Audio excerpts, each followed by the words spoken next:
నువ్వే జేజమ్మవి కదమ్మా. నేనా? మా అరుంధదమ్మవి నువ్వే కదమ్మా. తెలుగు తక్కువగా మాట్లాడొద్దు చంద్రమా. నన్ను పిచ్చిదానిగా చేయకండి. నేను జేజమ్మని కాదు కాదు కాదు. నువ్వు జేజమ్మవు కాకపోతే నీ మీద అడిగే కక్ష ఎందుకు? అదే ఎందుకు? నువ్వే జేజమ్మవి కాబట్టి. కాదు, అబద్ధం. వాడిని నాశనం చేయగలనని జేజమ్మని నమ్మితే అది ఎలాగో తనకి తెలిసే ఉంటుంది. మళ్ళీ పుట్టిన ఈ జేజమ్మకే అది తెలియాలి. జేజమ్మ చెప్పు. నేను జేజమ్మని కాదంటే వినిపించుకోరే. నా చుట్టూ ఈ కట్టు కదలేంటి? నీ చుట్టూ రగులుతున్న ఈ వినాశనం అబద్ధమా? నిజం. నిన్ను వాడు నాశనం చేస్తాననడం అబద్ధమా? నిజం. నిన్ను హింస పెట్టడానికే వాడు సమాధి బద్దలు కొట్టుకు రావడం అబద్ధమా? నిజం. నిజమే. అప్పుడు నువ్వే జేజమ్మ అన్నది కూడా నిజం.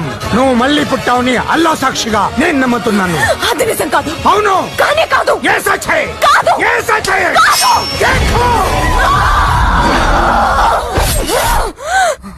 మాట నిలుపుకొంటివమ్మా జేజమ్మ, మళ్ళీ జన్మ ఎత్తినావమ్మా.